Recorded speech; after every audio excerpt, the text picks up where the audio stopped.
Good morning, good afternoon, and good evening, wherever you are. Welcome to another CIQ Research Computing Roundtable. My name is Zane Hamilton. I'm the Vice President of Sales Engineering here at CIQ. At CIQ, we're focused on empowering the next generation of software infrastructure, leveraging the capabilities of cloud, hyperscale, and HPC. From research to the enterprise, our customers rely on us for the ultimate Rocky Linux, Warewulf, and Aptainer support escalation. We provide deep development capabilities and solutions, all delivered in the collaborative spirit of open source. So today's topic, we're actually going to talk about provisioning in HPC, and we're going to talk about stateless versus stateful. And I know this can be a really exciting topic. I know there's a lot of very passionate views on both sides. So let's bring in our panel.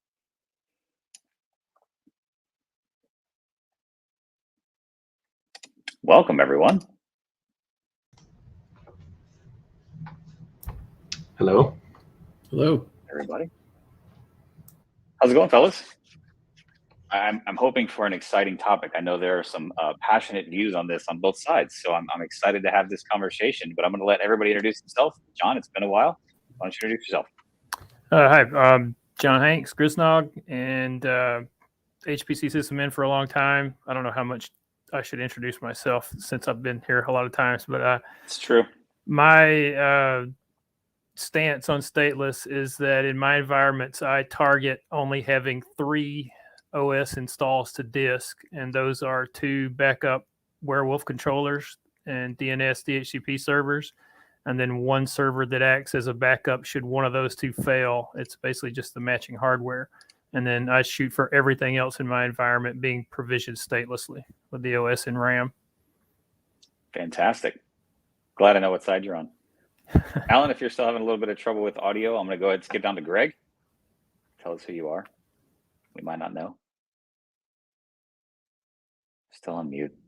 There we are. Who, me? Yeah, Me to go? your turn. Okay, I was waiting Absolutely. for Alan. No, he said he's having audio problems, so we'll go back to Alan. So I've been having this debate for 20 some years now at this point. Warewulf has done a lot to really help with stateless installations and stateless cluster management.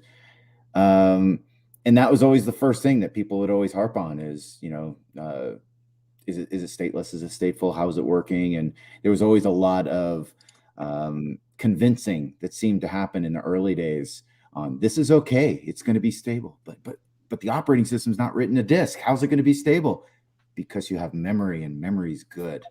So those were the kind of conversations that we would have. And so I'm looking forward to this conversation. I think there's a lot of really great insights as well as pros and cons to doing both. And so, yeah, this is going to be a fun one. Excellent. Thank you, Greg. Chris, it's been a while. How are you? Welcome back. Thank you. Staying busy. I'm Chris Stateful. I working for Advanced Clustering Technologies. We are a system provider, so we'll build you out a cluster, and we provide a lot of utilities to help manage that cluster. And we do both stateful and stateless systems. Personally, I'm going to be on the stateful side. So, All right. Keeping track over here, making sure I know who's on what side. We kind of shuffled around. Glenn,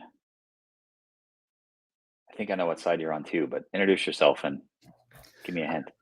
Hi, Glenn Otero, Director of Scientific Computing, Genomics, AI, and Machine Learning at CIQ. I remember first when Warewulf went stateless, I was really excited about it. And I'm not going to take a side because I think it just depends on what you're trying to do. In my last role, my last employer, I found stateless to be great when I was in test and dev, right? And I was trying, different OS versions and stuff like that on compute nodes and applications and testing. But things in production just didn't seem to change all that much. And so that's where I'm kind of at now. It's really great when you've got a lot of churn going on and different things you want to try. But in production, I don't see as much of an advantage. But so it kind of depends. All right. Isha, welcome back. It's good to see you. Thank you very much. Good to see you all. Misha Ahmadian from High Performance Computing Center of Texas Tech University. Currently, we have Warewulf 3 running on the production cluster, and we just happen to have a new test cluster, which is kind of like a small cluster we put together. And I was able to install Warewulf 4.3 on it, so I'm still kind of playing with Warewulf 4. On Warewulf 3 side, you can have both stateful and stateless. We barely use the stateful. Most of the time, we just we shoot the nodes in the stateless state. But I don't know. I'm still kind of feeling like if we go fully in the stateless, then I'm missing something. Now I know that Greg was able to kind of convince me before that, well, stateless is just enough for you, but I would like to hear more today. Excellent. Thank you, Misha. Alan, welcome back. I'm pretty sure I know what side you fall onto. Well, okay, so I will carefully try to split the gap as Misha did. So Misha's really leading our efforts here at Texas Tech. And we also have some clusters that we run for the other side of my slash here, the NSF-funded Cloud and Autonomic Computing Center, where we're running some test clusters aimed at renewable energy settings, trying to explore that parameter space of how to run hardware when it's in the middle of cotton fields and stuff. So winding back a little of the history, we actually do run the production cluster in a stateful mode. But as Misha says, we almost always, if we reboot them, will choose to reshoot them to fix problems. So I am a fence sitter on this. A year ago, I probably would have argued strenuously in favor of stateful, just because I don't like having to dump all the software over the network. Our old system was we reinstalled all software after every reshoot. The new scheme, we install all the user software on centralized resources.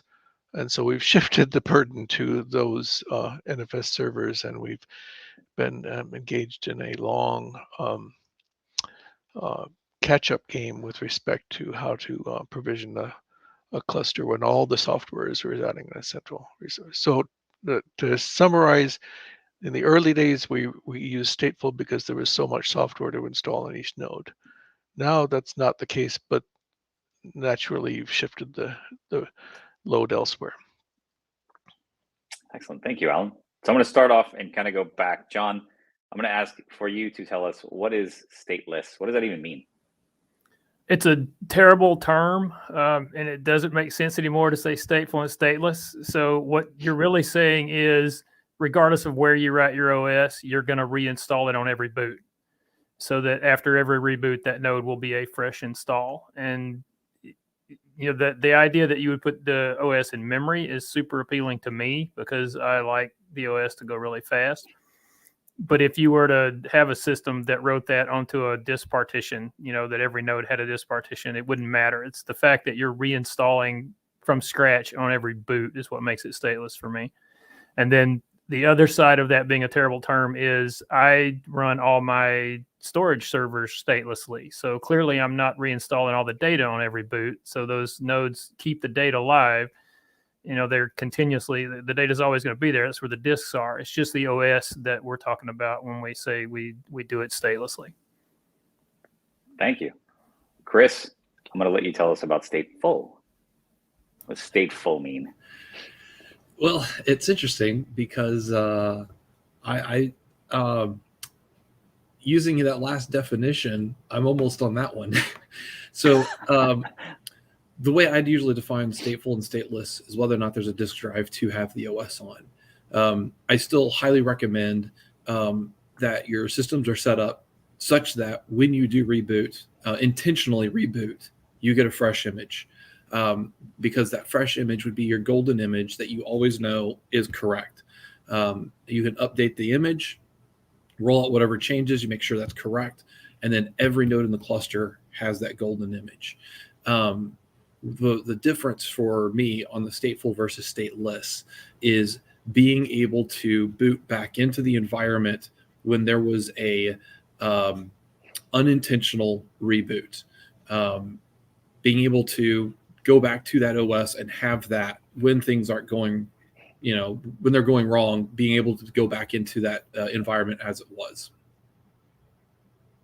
Excellent. Thank you, Chris.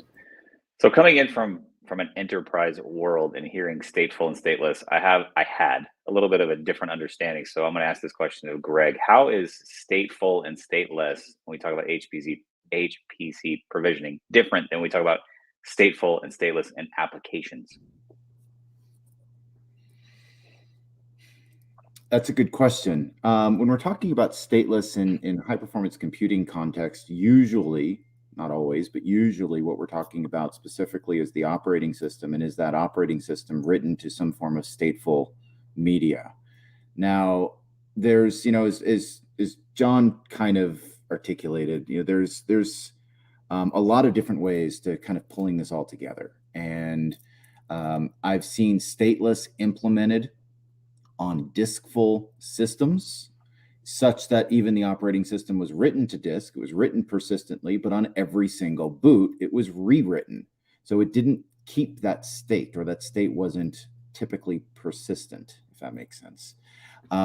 So I've seen it kind of both ways. When we're talking about microservices, when we're talking about applications and application state, it basically is talking about a way of dealing with microservices or services in a way that each one can scale independently. And thus, to do that, you can't maintain a persistent state for each one of those applications. So each one of those applications have to be able to scale. So if you're running an application, let's say in Kubernetes, and all of a sudden Kubernetes is like, we need to scale up 10 more of these.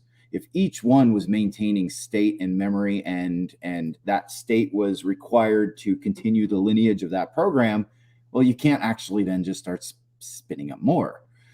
You have to now deal with other ways of maintaining that state. So in high performance computing, we typically limited the conversation of stateful versus stateless to operating system persistence. And in many cases, even though this is kind of the well-recognized debate, stateless versus stateful, I tend to go back more towards diskful or diskless with regards to the operating system. And I'll give one more point on this, is you can have a stateless operating system that is a diskful system that even manages disk state. And you could do that with data. You don't have to do that with the operating system. So the operating system could be volatile, and every boot it gets rewritten, but each boot has an entry in FS tab to mount up this local file system, put it in the same location. So one boot you could be running CentOS, the next boot you could be running Rocky or SUSE or Ubuntu, but that data is still exactly the same because it was written persistent to the disk. Great, thank you, Greg. All right, Alan. So let's talk about benefits first, and then we'll come back and talk about drawbacks of each. But what do you see as the benefits of a stateful system in HPC? All right, so I'm going to go back to the late Pleistocene when we still had a 1 gigabit control network.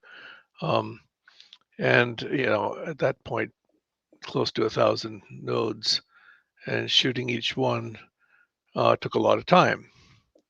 So the 6-year-old cluster, close to 6-year-old cluster we have, has a 10 gigabit control network. And the 2-year-old edition has, which is most of our computational power, has a quarter of the nodes of the original setup and 25 gig control network. So while the time consideration for shooting nodes has gone down, we've also, as I said, shifted the pattern to move to the bulk of the load of each of the nodes was actually user software. So the time to boot all the cluster is drastically lower than it used to be. But the original motivation was it just took a lot of time to provision each node the way we were doing it before. And we didn't want to have to do that every time we rebooted for some especially trivial reason, like changing the image or something like that. Well, if you change the image, you do have to change it. But I'm thinking of more, some corrective action that you take on each node. You don't necessarily want to reinstall all the software. So we just wanted everything that was on disk to stay there. The other thing we did in the newer cluster is we actually cut the disk space in half. So we actually don't even have space for all the user software. Logically, you'd say these two arguments go against each other. If you've shortened the amount of stuff you have to load to each node, why don't you go to stateful? But what I'm trying to point out was that the stuff we were trying to preserve on disk had very little to do with the operating system. If we were clever, we could have done things with partitions and so forth, so that we could have had the best of both worlds. Also, I have to say there's a certain amount of spelunking you have to do in the user support, threads. People often had trouble getting one or the other to work. I've actually never been able to discern the pattern, but pretty regularly you find things in the forums. I can make it work stateless, but I can't make it work stateful, or vice versa. So to some degree, it's a random flip of the coin which way you get it to work, and then you stick with that, right? Great. We've already got our first question. In my experience, bare metal compute nodes do not get a reboot very often. Statement, not a question. Very true. All right. I'm going to open up and let anybody else add to that of benefits of stateful before we talk about benefits. I do have a point on that point. I've seen certain sites that have done reboots after every job that runs. And as a matter of fact, I've seen some sites that have actually even re-provisioned statelessly after each job that runs. Some of these are in classified networks, and as a result that they have to really just kind of manage all of the state and just they want a complete clearing of everything in that operating system before running another job on that system. But in more typically, I completely agree with the point in terms of how most people run their systems. We actually had stateless systems running at Department of Energy that in some cases, we couldn't reboot them just because of very long running jobs and user requirements. And sometimes, these things were up for, I'd hate to say a year, just because everyone's going to wince at the kernel bugs and vulnerabilities that we might have had. But there has been times in which we've approached that. So it does happen under some certain circumstances. Great. Chris, I think you had something. Yeah. So coming from the, my background here, where we are dealing with, when customers call us, it's my cluster's having a problem. And there's a huge difference between my cluster is having a problem and the node just disappears and we have no idea what's going on, versus, I can reboot back into the OS as it was and look at the log files. I can see a lot more information there. And we have got so many examples of software that really, really expects the OS to be in a disk form to be able to manage those files versus coming off of a NFS share, which we see a lot for the stateless systems, is that they've got one image that's being mounted somewhere.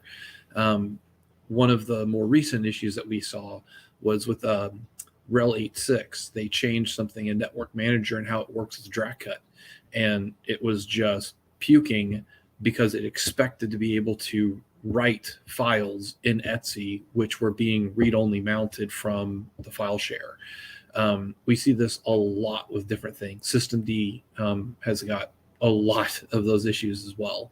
And so, one of the benefits of having it on the OS is, who cares if every node is writing changes to Etsy with Systemd, or being able to capture all the log files of every detail especially when we've seen a job that was causing a broadcast storm across the network. Didn't really impact the ones that had an OS, right? In terms of like interrupting the OS ability to function. So there's a lot of that localization of having it all on the system so that it can just keep doing what it needs to do. Now, some of those obviously are going to change because it depends on how you're doing stateless. So I've heard people mention where they're moving the entire OS inside of memory. So you're giving up a chunk of your memory for it, however big that memory is. Some people run really slim of a gig or two, just the bare minimum OS. Other people pack it with every driver that they need and all of their software configuration. And then you're chomping, 10, 16 gig of memory? And that can add up depending on what kind of jobs you're running. But you solve those problems of having that localized OS too. With the exception of saving off log files, but that can be gotten around to doing a remote K-dumps and having a remote log server. But now your complexity is going really high up too, because now you have to have servers to capture all that data. So the simplicity of just having an OS that you provision things to on your time schedule for whatever security patches, whatever, and then you just treat that as, it's cattle, it's still disposable. You can redestroy it and build it out again on your whim, but it's still an isolated for any type of troubleshooting. That really helps somebody like me who's coming in after the fact. I don't know the system. I'm just trying to troubleshoot what's going wrong. So that tends to be why I like to have those stateful systems. John, I think you had something you wanted to add. Yeah, so I would say a lot of those points that Chris just made, where stateless is a problem, can be worked around fairly straightforwardly. The one about memory, though, that's a case where, and I think Greg will back me up on this, I push this about extreme as anybody could possibly hope to push it. I boot a 16 gigabyte image, OS image in memory to me would be adorable. I boot an image that once it unpacks is at least 32, and I set aside 64 at least gigabytes of memory for that OS to unpack into.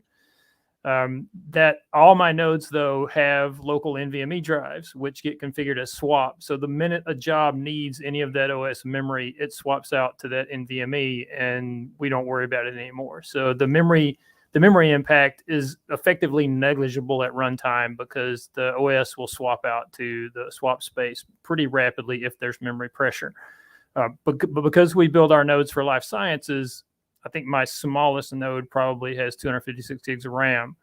So this is not a huge problem for us. And we wouldn't have very many. Usually nodes are 512 or 1 terabyte. That's kind of the minimum specs we would have for nodes. So that problem kind of goes away. Logging and stuff, I realized as he was describing that, I also cheat. I almost never do root cause analysis of a failure. I reboot, upgrade, that fixed it, and I move on. I never ask why something failed. So I get to avoid that kind of complexity by just ignoring that root cause analysis is an actual thing that people do.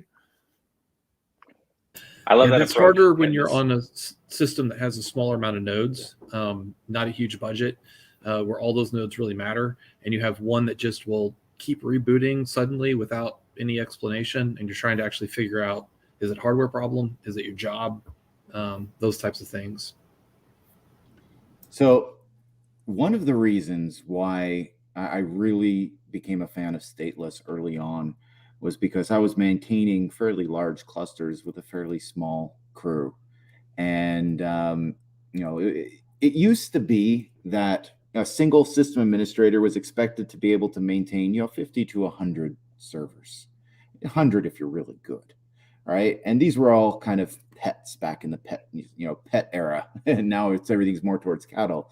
But when we started doing high performance computing, all of a sudden per engineer, this was going up to like 500, 750,000 nodes for one engineer.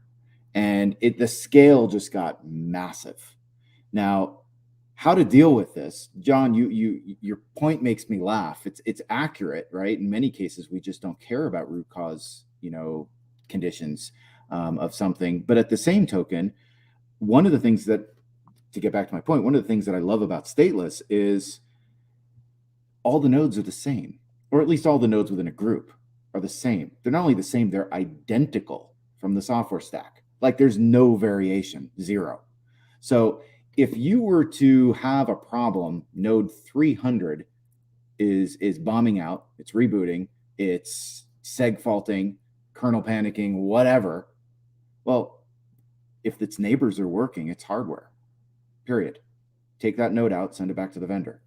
I've done this, and this is how I was able to survive and not lose my mind. Well, any more than people may already say I've lost, but and survive in a highly oversubscribed situation where there was just so many nodes I couldn't possibly maintain it. And I've told this story before, Chris. I don't know if you've heard this one, John. I think you definitely have.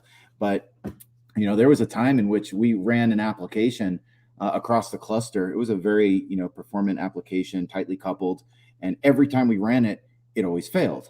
It always failed on one node, and that one node would just we would get a seg fault, an application layer seg fault on one node in a stateless cluster. Now, this sounds almost unbelievable that could be a hardware issue. But there was no possibility, right? No other node exhibited this exact symptom.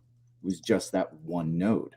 And it was always that one node. And if we left that one node out, the job went to completion. But you add that node back in, and that was the only application it would do it on that we were able to at least find. We sent it back to the manufacturer. They sent it back to us and said it's working just fine. We sent it back to them again.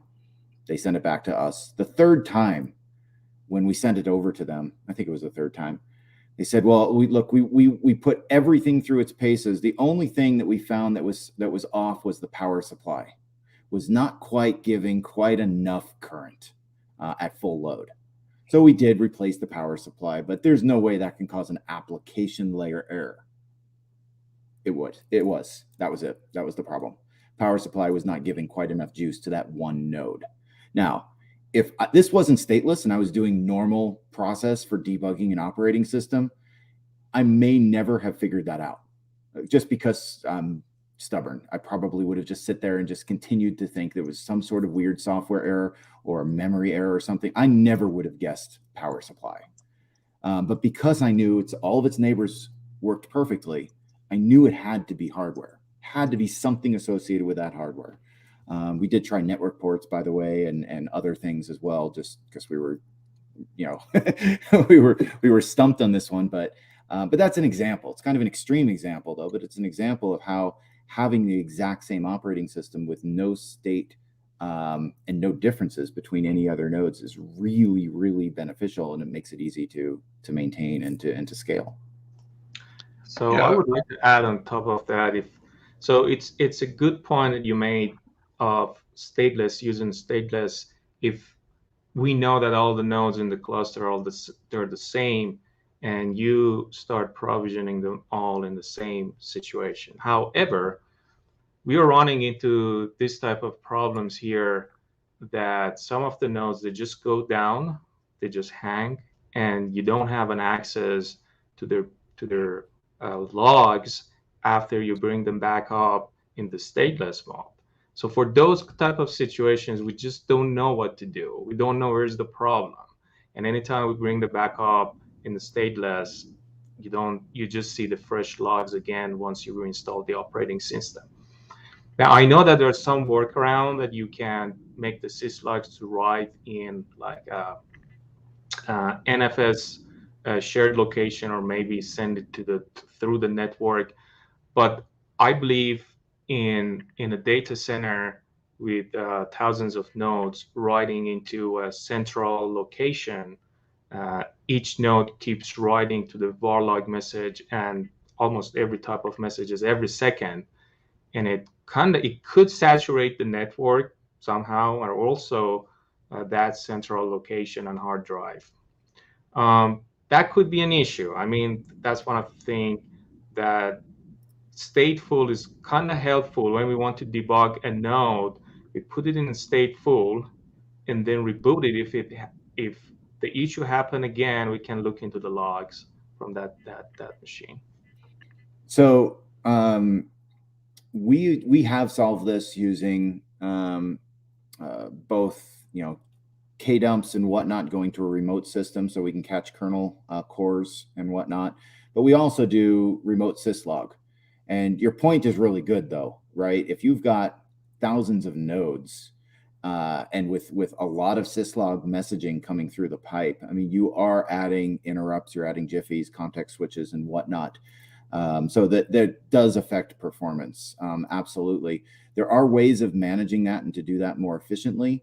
But the benefit that you get from that, I think, is well worth the issue there with regards to network bandwidth. And even on a stateful system, I would actually suggest to do that. As a matter of fact, at Department of Energy, we had to do that because we had to collect syslog for all systems and all nodes and hand that not only to our control server, but actually hand that to the security team. So security got crash logs for every system in the Department of Energy network that we were on. I think that some of these points you're making are absolutely good, and it's what I would do with my systems. But the economy of scale here is what I think is being missed, because you talk about the customers that I'm going to talk to the most often. It's a researcher with his graduate student of the semester, not admins, and they've got 20 nodes, which are every year they buy 5 different new nodes and dump the old 5. So there is no standard between the nodes. It's just however much they can get with the budget that they've been given that semester or that year. And when you're talking about that, where you're now having to stand up a whole bunch of different services in order to have things for the remote logging and all of that other aspect, you're asking for a much higher burden when they don't have a dedicated sysadmin. And that's not an uncommon use for clusters in HPC, is to see sub 50 nodes being used in smaller scales. But yeah, when you start scaling out to hundreds, oh, absolutely. Like, that's what I've done on most of my systems, even the ones that didn't get to 100, is just to have that. But I'm also was the dedicated admin with the skills to build that. And so I think the stateful makes it a whole lot easier for those users who don't have that skill set or dedicated staff. 2 questions. First, would it help and facilitate if a lot of this came pre-configured from a vendor? First question. And the second question is, if they don't have the skills necessary to do a remote syslog, do they have the skills necessary to debug those syslogs typically? So that's a great setup to plug my company, Advanced Clustering. Thank you very much for doing that. But yes, I mean, that's what we do, is that we have an application, Cluster Visor. If you are at Supercomputing this year, we're going to have a big demo of it. But we pre-build and configure all of it so that when you designate a restart, you can have a fresh new image based off of kind of a golden image. We pre-prep almost all of that aspect, and then we use a cockpit interface to give them a web interface to do most of their administration, so that when they just need an add a user, it's a couple of button clicks. We do a lot to make sure that it is very simple for our users. And I know we're not the only ones that do it, but I mean, I think that's where companies like the one I work for really shine, is because we aren't targeting these shops that have thousands of nodes, because those shops are going to have dedicated admin staff. We're targeting more of the people that, they do have the graduate student of the year. Yeah, so we used to do that, and about 3 years ago, we just declared an end to it. If you have money, you can buy resources out of our current system, or you can join a purchasing pool for the next upgrade. We have a standard configuration. We have a few cases where people have noisily lobbied for special circumstances, high memory nodes or long run times, stuff like that. And we always find when we accommodate those, the result is wasted CPU cycles. So we just don't allow it anymore. As a result, going back to Greg's point, the nodes are identical. I mean, we shoot them with the same image. Whether we keep it on disk or not is our choice. You've almost convinced me to not, but we'll see how Misha does with his new test cluster. I would point out I manage extremely non-homogeneous clusters to the extent that I rarely have more than about 6 nodes in any given group that will be the same hardware phenotype. So I don't think varying hardware is a blocker to doing things statelessly. And at least in my case, the benefits I get from it that are not necessarily intuitive, but I take great advantage of, would override a lot of additional pain if I had to go through a lot of additional pain. Probably the worst one of that is with some introspection, I realized early on, I do not like to write documentation. I loathe writing documentation. I don't take notes. I write nothing down. So the fact that everything that's in my environment has to install at boot means that somewhere I have a script that is literal executable documentation for installing that thing. And that is checked into a revision control system somewhere. And anybody can come and follow in my footsteps and see there's the script that does that thing. Man, what a good document writer he was. That alone is worth the price of entry to doing everything statelessly. Can anyone guess what industry that Grznog works in based on his language choices? I've never heard phenotype being used for hardware before. That was cool. I paid a lot of money for those biology degrees, and I am going to use them. Use them. Awesome. So I have a story about Glenn. About Glenn? Yeah. So when I first met Glenn, this was literally like, when was it? 2000, 2001, Glenn. I mean, this was ages ago. I reached out to Glenn because he wrote an article in Linux Magazine or Linux Journal, and it was printed in text, and you can go to the bookstore and get a copy of it.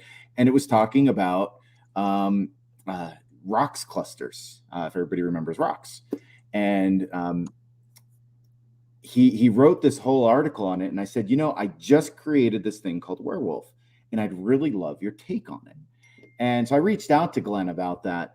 I don't know exactly the exact order of operations, but shortly then after, Glenn comes over to the lab. We sit down, we meet, and we talk about all this stuff. And I got to say, for 20 some years, I thought I convinced him. I didn't know he was still on the fence. I thought he was an advocate. So I'm just like looking at Glenn going, oh my gosh, dude, you had me going for like 20 years. I haven't been on the fence all 20 years. Oh, something recent. It's something recent. Yeah. Oh, okay. Let's have it. Yeah. No, like I said, it was just at, because a lot of the stuff I did, whether it was using ROX or Oscar or OpenMozix or, name your tool, right? It was always kind of testing, validating things, benchmarking stuff for customers or getting them up and running quickly. So it was always just high churn. And so stateless was just a godsend at that point, because otherwise, like everyone was saying, because I was back building clusters using, 100 megabit, networks, 20 something years ago. So stateless was a great idea. And golden image was kind of the currency of the kingdom, but it would just, like everyone has said, it just would take forever to reinstall just a dozen nodes. So, but no, just like I said, recently, particularly in heterogeneous hardware with multiple phenotypes, like in my last job. Stateless and being able to just move quickly and not have multiple images that need kind of upgrading, and just being lighter weight. Stateless was great, but once I tested everything and threw it over to the fence, they thought they would fossilize it, and put it into something stateful and just run it in production. So that's why I'm kind of like, it depends. I prefer stateless, just meaning OS and memory, local disk for scratch, like Chris said, depending on your size, what you do with your logs is kind of dependent on that, or whether you care, like John, for any root causes, just move on. So I haven't been deceiving you this whole time, Greg. I just want you to know that. You actually reminded me of another thing that I take a shortcut on. I realize I get away with a lot because I would never deceive my users into believing I'm running anything worthy of the name production. So everything I run is a test system. That's all I run are test systems. And so I don't have to deal with this. Maybe that's why I can avoid it. I never have to deal with production systems. At my previous job, we were research, and we claimed that we did not have 5 9s, but we had 9 5s. There you go. Alan. So, I want to go back to something Chris said. It's preface this by saying, when you watch a computer boot, it's like watching the history of computer science unfold. You watch all these layers. It's like, am I enough of a biologist to do this? Probably not. Was it ontogeny recapitulates phylogeny?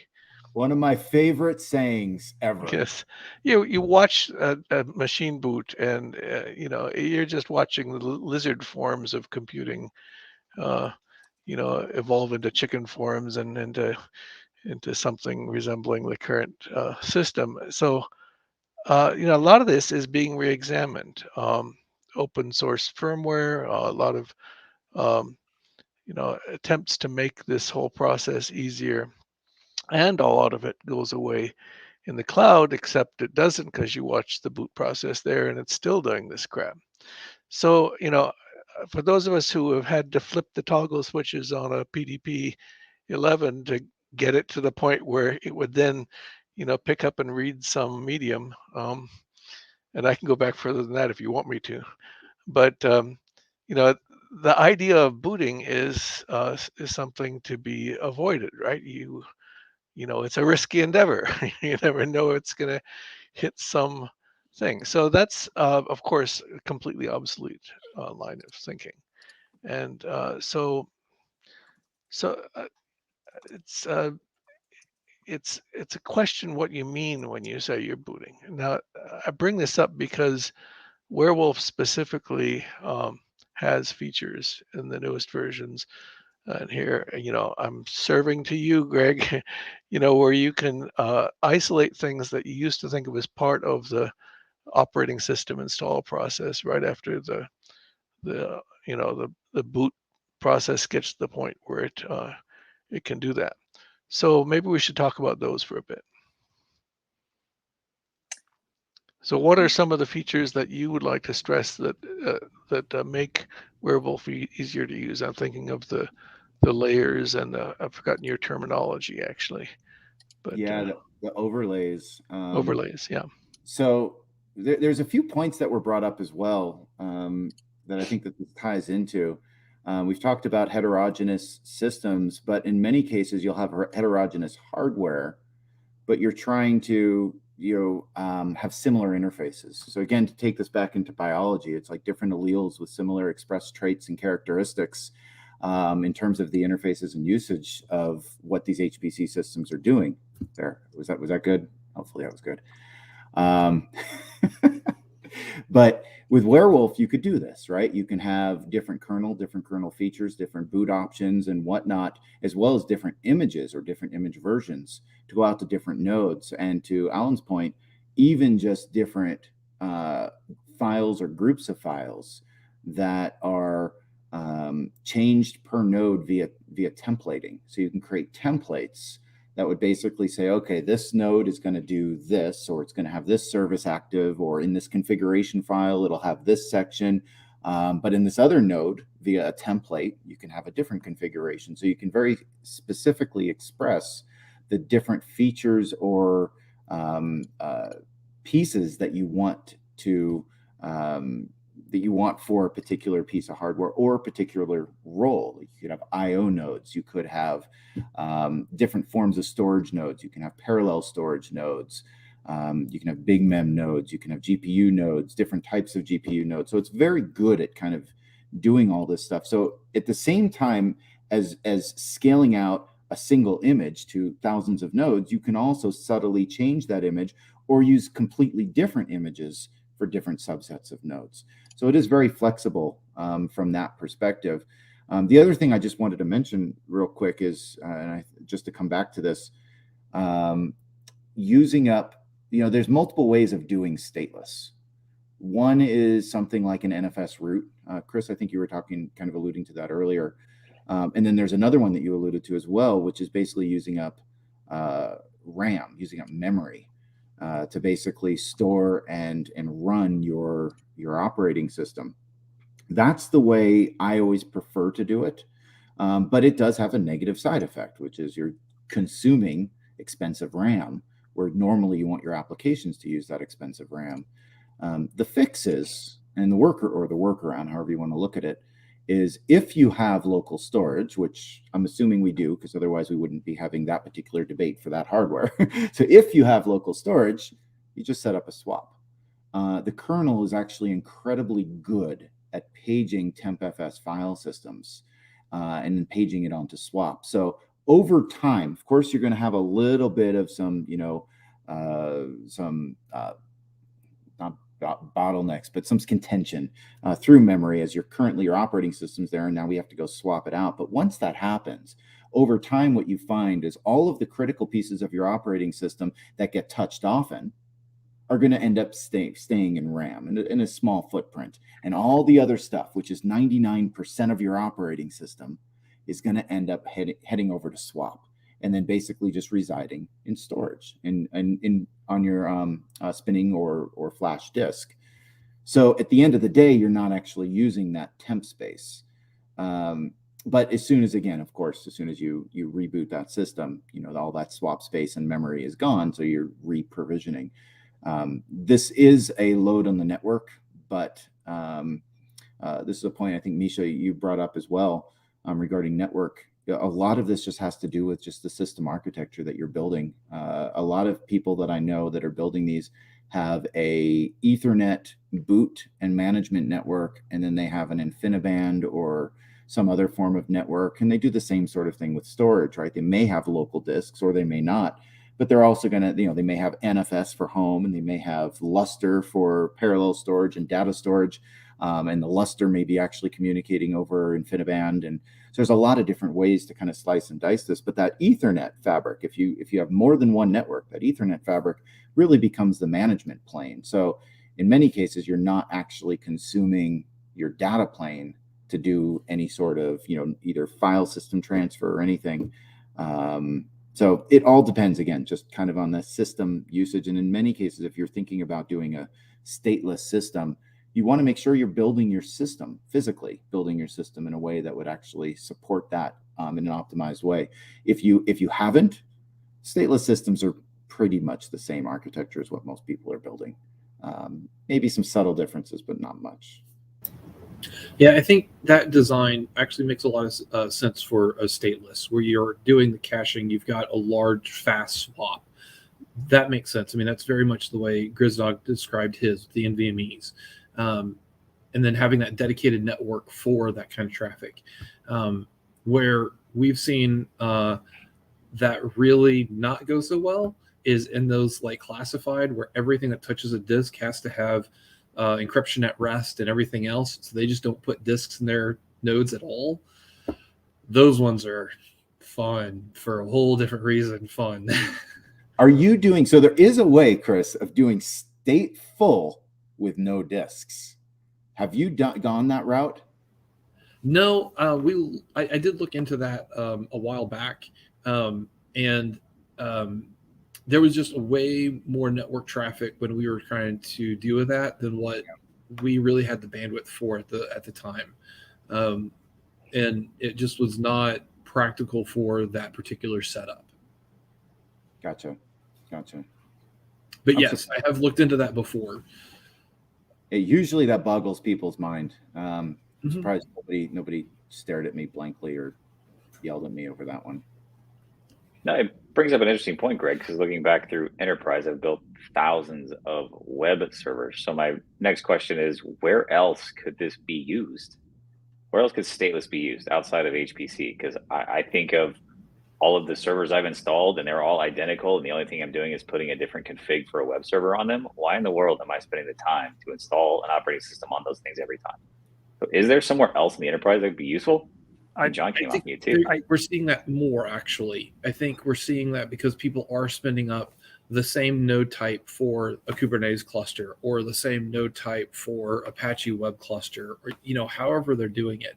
And it does not necessarily make sense to do cattle type installations pets type installation when you treat them more like cattle, where you don't really care. And whether you're provisioning an OS via Kickstart or something on the fly, or whether you're pushing out a golden image or doing kind of a Warewulf stateless, really doesn't matter as much. And I think in the enterprise, you're more set up to have things where you've got a remote syslogging, where you've got remote kdump, where you've got all these tools already built and managed by either somebody else or at least a team of somebody else's. And the other thing on that is it makes it a whole lot easier to manage a group of systems like that for things when your security team comes to you and says, we need to have this type of stuff patched. We need to have this level of, whatever your security standard benchmark is. We need to hit that. Well, creating that one type and making sure it's deployed to all the different, and then having something like Ansible, Puppet, Chef, make the alterations to put the right config for the right system, all of that. And I think we're seeing that happen a lot more on the medium to larger size, especially as people who went to cloud and realized, oh man, that is so expensive. We got to bring some of this back in-house.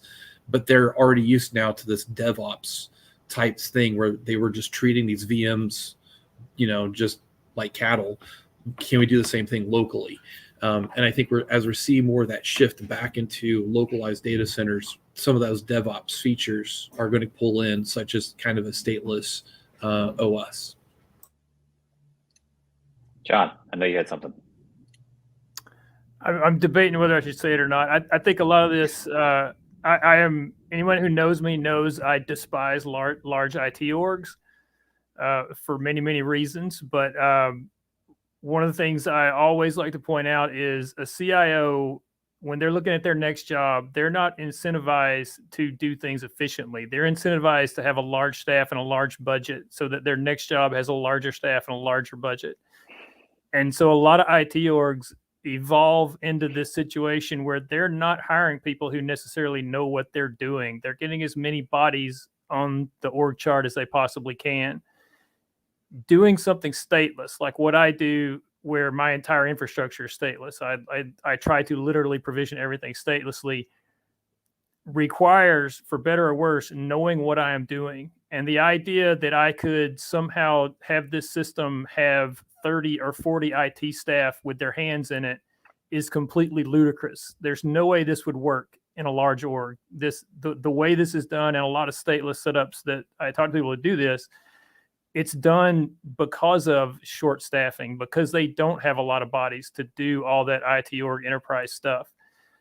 Even DevOps, you can do DevOps on a stateless HPC cluster with a couple of people, or you can do DevOps with a giant DevOps team in Kubernetes. And which one is a CIO going to pick? They're going to go with the large team because that makes them to be a more famous CIO. I think that's why you don't see stateless the way we do it in enterprise. And it's interesting, and I haven't thought of it that way. And kind of to Chris's point, when you start pulling things back in from the cloud, I still see enterprises having to put tools on them. So that kind of generates more of what you're talking about, John. You have another tools team that's putting on all of the monitoring, the security pieces. So you're still while you may be treating them like cattle, they're still doing so many things to treat them like pets. The number one way to make cloud look cost effective is to mismanage your local on-prem resources. And nobody does that better than a large IT org. That's fantastic. No, cattle, pets, all this sort of decade-old terminology. You know, my background is in grids, and we've treated worker nodes like insects, right? So provisioning them was out of scope. So now, you know, with cloud, it's in scope, and you do have to think about it. So I guess I want to mention a couple of special cases, and maybe Misha can chime in with some more. Typically on an on-prem cluster anyway, and also probably in some cloud situations, you have to have a few special nodes. They may be ones that you would like to, you know, have the ability to reshoot, but they do have some special conditions. Login nodes are good examples because they'll have definite IP addresses that are unique to each node, even if they're part of a login pool. There could be, you know, we haven't gotten around to provisioning our BGFS nodes in our new setup identically that way. But, you know, there's nodes that you basically don't want reshot. And so even in a situation where your worker nodes are identical, you may have some special purpose nodes that nonetheless you want to manage through Warewulf. Misha, can you think of any other considerations? What's going through your head as you try to make this decision? Because I'm not going to make it. I'm going to make you make it. Yeah, I think the new form of stateless, stateful situation is going to change the design anyway. So I don't think that we would use Warewulf to provisioning NFS storage or any type of storage nodes or any nodes that require to stay in the same with the same data all the time. So I think in the future of the Warewulf is just targeting a certain type of nodes, which is going to be the login nodes or worker nodes. Still, I think stateless still makes sense in our cases, unless we run into some issues that we really need to move to the stateful, since there are some workarounds to have the log files and maybe make the disk partitioning stable across the nodes.